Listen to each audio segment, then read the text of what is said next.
Hello, I'm Crystal, and thank you so much for joining me on the Warrenist Live, where we celebrate the art, culture, lifestyle, and people of Warren County, North Carolina, and beyond.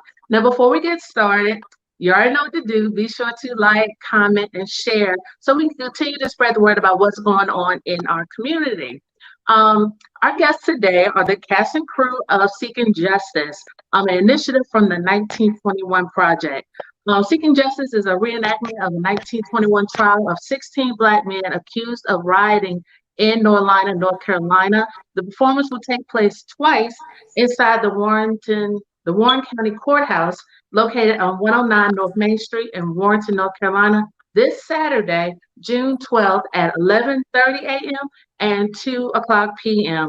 Our guests today are Jereann King Johnson, Beth Wethington, and Thomas Park. They all three played integral parts in Saturday's production, and they are here today to tell us all about it. So thank you all so much for joining me on the Warrenist Live. Yeah, you're Thank you, welcome. Crystal. Yeah, thank It's you. a pleasure. All right, so let's go ahead and get started. Let's find out what the 1921 project is all about. So, Jerry, what's the significance in that year, 1921?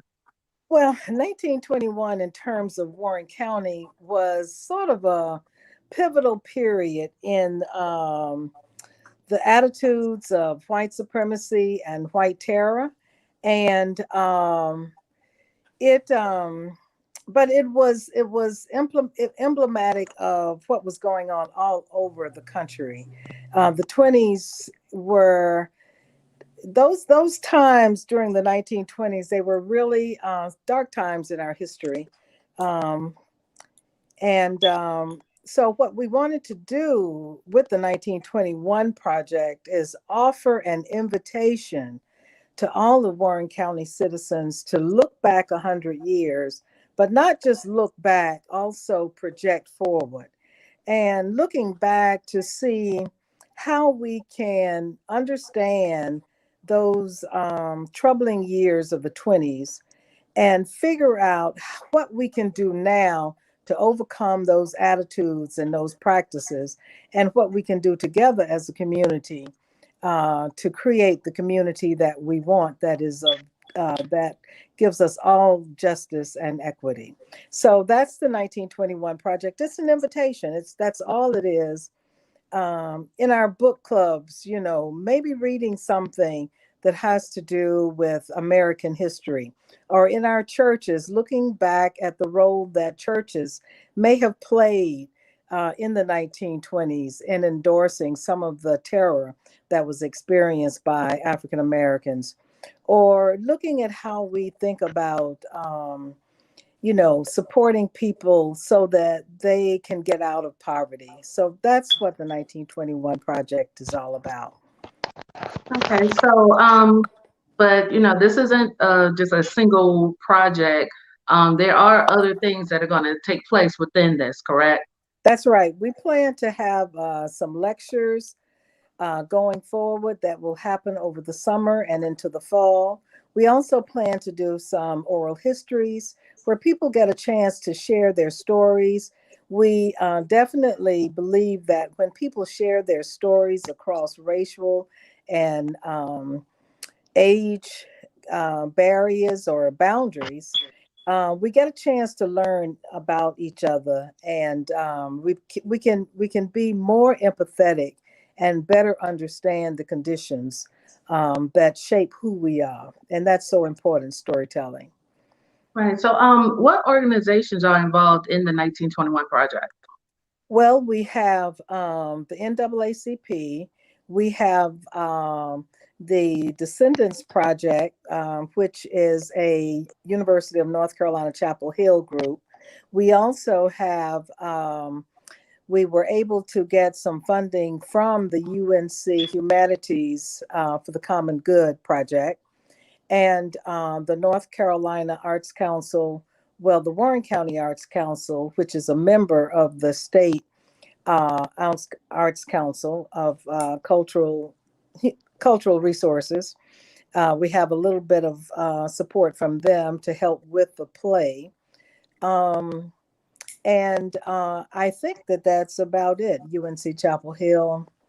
Oh, and Spark. And Beth can tell you more about Spark, which is part of the NAACP. Yes. Right. So that was the perfect segue. So, Beth, can you tell us more about Spark? And it's a local organization here in Warren County. Can you tell us more about it and what part you all play in the project? So Spark arose out of the conversation with the Equal Justice Initiative. Dr. Cosmos George and Dr. Jean Bullock Steverson really were the ones that headed up this organization and pulled together a coalition of community members. Our name stands for Seeking Peace and Reconciling Kinship. And our efforts to do that come through, as Jereann says, through storytelling and through delving into some of the history of Warren County that is not known. The story of the trial, which begins with the lynching of two young Black men, is a key focus of the Equal Justice Initiative. It's a community remembrance project, and that involves collecting soil samples from as close to the area of the lynching as we can determine, from historical markers that note the site and the occasion. And then probably the most importantly is having community involvement and education and dialogue, because we really need to talk about this history. The slogan of Warrenton is historically great, progressively strong. And for the most part, our historical roots that people know arise out of the lovely plantation mansions that line the main street. But there's another whole story from that time period. And we're just hoping to tell that story. And so our involvement with the 1921 project is one of support and helping to fill in some of those gaps however we can. Thank you, thank you. And I'm sorry, with Jereann, I forgot to ask, where did the idea come from for the 1921 project? The idea really emerged out of, this being the 100th anniversary of the Norlina gunfight, which we will talk more about, and the trial. That was where the whole idea of the 1921 project came from. But I was also aware of the 100th anniversary of the Tulsa massacre, and even before the Tulsa massacre, Blood Summer of 1919. And so I thought that this would just be an opportunity for all of the community. As Beth was saying, let's have some dialogues, because we know that if we don't understand our history, we surely setting ourselves up to repeat it. And that's what we don't want to have. And so that's the idea. It's the 100th anniversary of that gunfight that also led to the lynching of Plummer Bullock and Alfred Williams.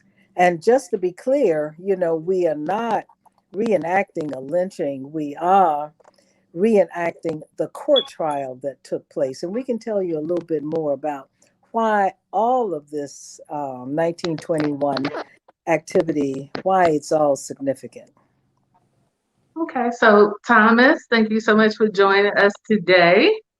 You're welcome. So let us know, tell us what part did you play in seeking justice? You can't hear me okay? Yeah, I had some difficulty, but my part has been, in the beginning, was to help with in adapting the play, well, not the play, help in adapting the transcripts and the notes and the research information to play form. And And pretty much that's what that's what I tried to do. But Jereann has actually it's been more of a collaborative, really a collaborative effort. I began. I'd send the draft to Jereann. She'd look at it. We would talk about it with some of the cast members. She'd send it back. We make adjustments, and we did that for 3 or 4 weeks until we actually started to try to rehearse, and we were trying to gather some cast people, and it's had its sort of difficulties and obstacles. Sometimes some part of it because of the timing, part of it because of the theme, and trying to get the correct understanding about this play. But I've been writing the play. We're on I call it after 6 is 6.1 and 6.2. So we're on like the 6 point, it would be like the 8th draft, which says we really tried to be conscientious about, is this correct? Conscientious, as far as about facts, those places where we could take a liberty because we didn't know. So we tried to actually include everybody in the cast and think about how things were in 1920 for Black people, for white people in the county, to try to fill in those gaps. I was sort of promoted to director. so I was sort of promoted to director, which is by Dr. George and the group, I think, Holy. And it's been a challenge, but at the same time, we've approached it in a real grassroots, all-inclusive way. So everybody has a voice. We ask everyone how they feel about how things are going, and I'm really happy. Everybody's working really hard at this juncture to try to tell the story. And we've talked about it 2 or 3 times, even as I was writing it. I mean, the way it has affected, I think, each of the cast members in different obvious ways, or in different minuscule, or they're not minuscule, they've surfaced some things. I had to call, but they've surfaced, feelings that have energized discussions, and they've been wholesome discussions, whether it be about lynching and things that I shared that I didn't understand until like at an age of 40 or 45. Just the disparity of justice for people, and again, as Jerry said, if we're not conscious of history, we'll just say that there's a really, really, really strong chance that it will repeat itself. And those of us who are looking at certain things, if we look far enough, we can see, even in voting rights, even in the racial situation today. And if I can say that, some of the things were birthed, from this. I can see it just from writing the play, and just from being here in 1970. Some of the fruit, if you will, of some of the feelings from the 1920s and 1930s and 1940s here in Warrenton. And I had no idea how old that fruit was, or how preserved those feelings were. Until this play, I mean, for me, in different ways, it put some pieces together, and it's been good because we've been able to talk about it, and that's all that we're hoping, that people are able to come together and realize that some bad things have happened, and we just want to make sure that these kind of bad things don't happen again, and Right. And we have the vision. We have I really believe that we all have the vision to understand that and Oprah Winfrey did this test long ago on one of her famous shows, that if it's not us in 20 or 40 years, it perhaps could be someone else, And so if this conversation can start here, maybe everybody will know that there are so many forms of lynching, and whoever you are and wherever you are, you don't have to be hung by a rope. You can be assassinated. You can be lynched by someone's tongue. You can be really murdered. You can be imprisoned. You can be. There's so many ways to silence people, A knee and on we the just want neck. to bring that up, so that we can move forward, like Jerry said, to have the discussions. But the play, we've worked on it. We worked on it. The cast is we're almost as ready as can be. We have Yes. another practice Friday, and we're going to practice some more. But everybody's enthused. Everybody's energized about the possibilities of what Yes. this play can do. All right. I, And And so, and again, it's thank not you for all so that. much a civil rights play or anything like that. Okay, I got to go. I'm excited, so you can see. So please come out either at 11 or at 2 on Saturday, and we're gonna have a discussion afterwards. We can answer more questions. Thank you. Right. I didn't mean to cut you off. I'm so sorry. That's okay. I'm used to it. Okay, well, but Krista, yeah, and so I was, and I just want to reiterate that the play is based on the actual court trial documents, correct? yes, Yes. definitely. Right. And Dr. George and Virginia Broach did a lot of that research, and so did Dr. Glenn Henson from UNC.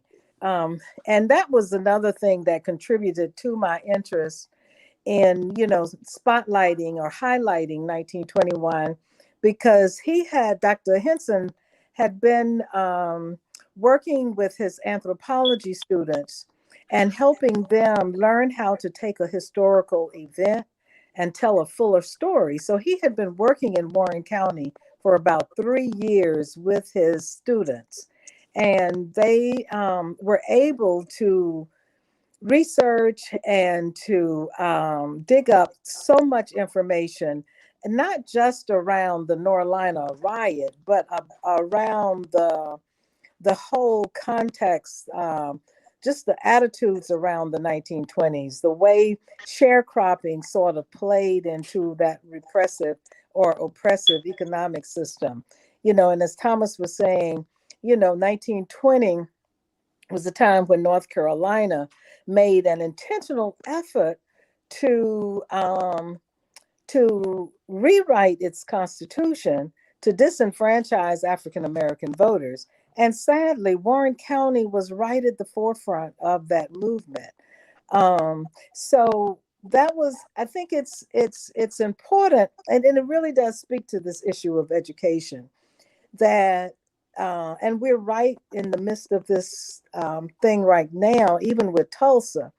Why are we not teaching the full story of our history? I mean, this is American history. It's not Right. Black history. Yeah. Right. It is American history. And I think when we can teach this history, and when we can take this history and tell our own stories, our own perspectives, that's when we begin to build empathy and understanding for each other. And we can move forward, but we cannot move forward with these veiled attempts of, let's just all get along together. So anyway, but. Right. I'm sorry. I just wanted to add, like Jerry was saying, as a writer, and it's really trying to document Warren County, and it stalled me for a couple of years because of that reason there that Jerry was saying. Sometimes some things can traumatize any people, so toughly that you'll see, like repercussions, whether, how we look at education, how we look at things, but we can see that.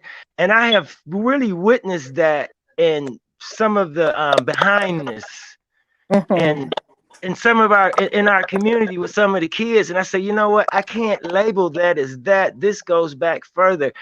And I'm still trying to dig up the right, make the right road to go down for the conversation, because I mean, it is and it's across the board. Even being as a teacher, it's black, white, poverty is poverty, and these kind of injustice is injustice. And when people can see that you can't hurt one people without hurting yourself, without hurting the whole body. Mm-hmm. Right. That's right. Whole body cannot heal. Mm-hmm. I'm Right. sorry. I'm sorry. Thank You you. good? You're fine. But we did mention earlier, like, Thomas, you said, well, you're the playwright and you're the director. So, who else is involved in the cast? Okay, let me read that list, Crystal, because I know. Okay, let's see. So there are two narrators who really tell the story. That's myself and Wadey Ryan. And then we sort of give the backstory to what was going on. The gunfight, the incident in the store over the apples that led to the gunfight, and then we get into the court case. And so we have Mark Wethington. He is the judge. Joe Mann is the defense attorney, and he is defending Jerome Hunter. And during that time in the 1920s, it was hard for Black people to even find a lawyer to represent them.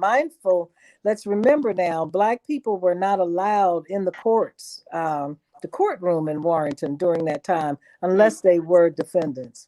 So Ty Ball is playing Jerome Hunter, who was one of the men involved in the gunfight, and he was actually shot in the gunfight and had to go to the hospital.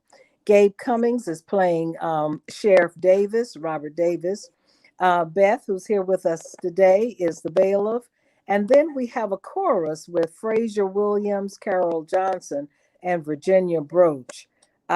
So that's our cast so far.